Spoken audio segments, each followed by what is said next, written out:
Hello, I'm Chris Williams from Read Comics They're Bad For You, the name of my YouTube channel. Or if you're watching this on BitChute, the name of my BitChute channel is Comic Freak. Today we're going to be looking at various parts of articles on the reviews of Borderlands 3. I don't have enough space to cover every part of the reviews. So basically we could review the reviewers and how they did on this. Mainly because I found some of the parts of the articles entirely funny in SJW. The first is an article from Polygon, Borderlands 3 review. Third time's a chore, when punk rock is played by dentists. Alright, in this part of the article we talk about how you can upgrade your characters in Borderlands 3. Let's see, the characters' abilities feel more interesting because they offer some complexity. I've enjoyed strategizing with friends as I upgrade the Vault Hunters to complement each other. You can also respec your characters for a small cost. If you want to experiment with different builds or set up a Vault Hunter one way when playing alone and another way when playing with others. The new Vault Hunters are one of the best parts of Borderlands 3, both in terms of the game itself, but also when it comes to how fans interact with the series. Gearbox's cosplay guides for each one on the official site. Fan enthusiasm for new characters has helped the franchise thrive for the past decade, even without regular new releases. The developers know what they're doing.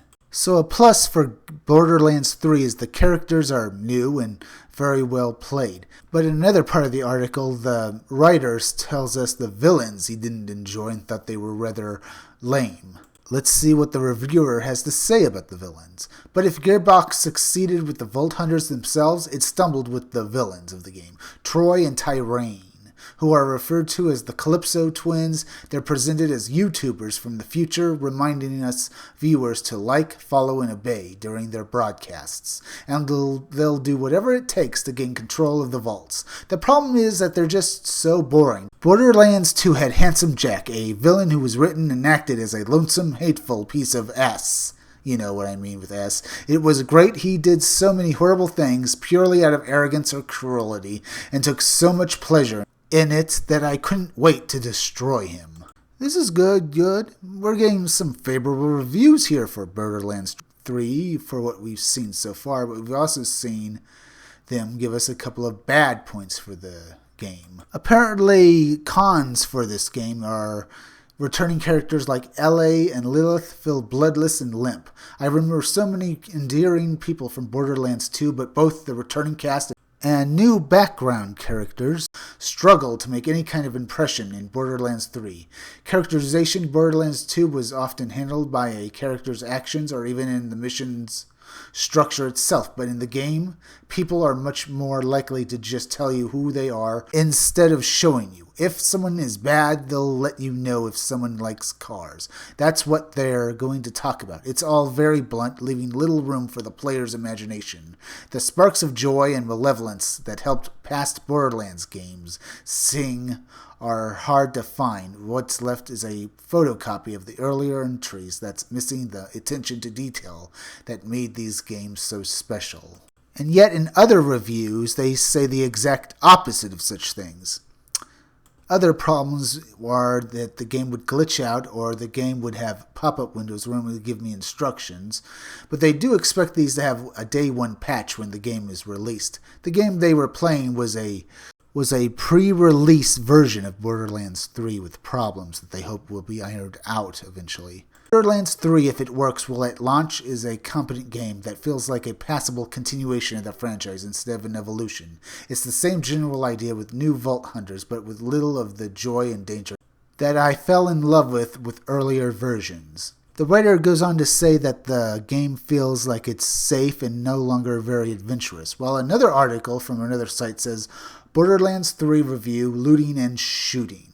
The reviewer liked the guns in this game. The guns are just fun to shoot. It may come as a little surprise given that distinctive firearms has been the bread and butter of the franchise since the beginning, But Borderlands 3 has quite a few unique guns that offer a wide variety of enjoyable effects. Some have actual gameplay-changing ramifications, like a sniper rifle that can transform into a shotgun. But Borderlands 3 also has guns that are just playfully quirky and weird. Ones that insult or tease you for your performance or just shoot more guns. For example, and you acquire new firepower at a gratifying pace with new loot regularly dropping from the tougher enemies in the groups you encounter and explosively erupting from bosses you defeat. Borderlands 3 never lets you up on giving you new weapons to experiment with, progressively increasing the explosive potential and wacky effects of the weapons you find, which in turn serve as a satisfying visual representation of how much stronger you're getting beyond the higher damage numbers.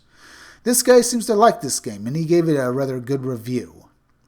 He went on to say, even without the loot, defeating enemies in combat is fulfilling. Shooting an unshielded enemy in the head rewards you with their cranium erupting in a satisfying blossom of blood and gore. When you don't land that final headshot, enemies mostly go out with a final battle cry, ranging from pitiful cries for salvation to humorous insults, and the game doesn't repeat lines often enough for them to grow stale. Combat is never dull, as a result, with your chosen Vault Hunter shouting out funny or cool-sounding one-liners in the brief moments you're reloading and making your way to the next victim. Yeah, that sounds good, huh? This really sounds like a good review for this game. I have to give this guy for this review, really did his job here. But then again, he's just phrasing this game. Not too many bad examples. I mean, the last reviewer had a few bad examples of what happened in the game, which is good for a reviewer to do. But sometimes I feel like it's more like arrogance and they're just nitpicking if it's not really anything big. But this guy's article is just bad, and you'll see why. Borderlands 3 review. Fun action, but some yucks are just too yucky. The writer of this article did go out with a few good points, but you'll see later on what I mean with the bad ones. And while I see the appeal of these MMO looter shooters, I prefer playing by myself in a world full of quests with more cohesive narrative and slower pace. Borderlands 3 delivers this, improving its RPG progression and gunplay along the way to its September 13th release on PC, PlayStation 4, and considering that the Borderlands series sold 5 million copies between publisher Take-Two's interactive May and August earnings periods, and sold 41 million copies overall, a demand exists for this take on shooters. But Gearbox's approach to humor comes off like an 80s teen sex comedy. It hasn't aged well, and at times I found it offensive. He gives it some good points, saying that he likes what it is. He likes having a single-player story that's cohesive and narratively good. But this is where the SJW comes shining through. I'm an old, tired man. I admit the dick jokes and other sexual tomfoolery in Borderlands 3 may not be for me. I got tired of it quick. One side quest is about a battle royal in which you get a set of tokens in order to win a night with a leech known as Kilovote, who croons about the sexual bliss he's promising at the end of the quest. But your goal is to gain a special set of batteries that neuter Kilovotes, so you can kill him. And as you do it, Moxie, one of the supporting characters who reminds me of innuendo-spewing refugee from Designing Women, throws out taunts about his lack of sexual prowess.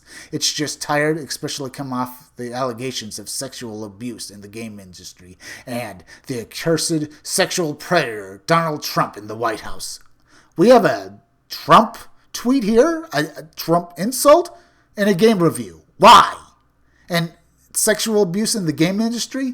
Oh, this guy, he's one of those, huh? Oh, come on. And he just continues with the SJW-ness. One line insulted me. I think it was a throwaway comment from a psycho as you slaughter it. But when I killed it, it said, I want to live in a more civilized age. No more wirehangers. I took this as a reference to the unsafe abortions women had to seek out before the Roe versus Wade decision, and others may be using as states camped down on abortion rights. It shook me and disgusted me, giving today's anti-choice climate. Maybe I'm reading this incorrectly, and it's preying out from how women are losing access to safe abortions. Or it's more literally, it's a safe comment on how awful wire hangers are in your closet, but that's not how it came across to me. No, you stupid game journalists. No more wire hangers means it's a movie reference to a movie called Mommy Dearest, Good grief!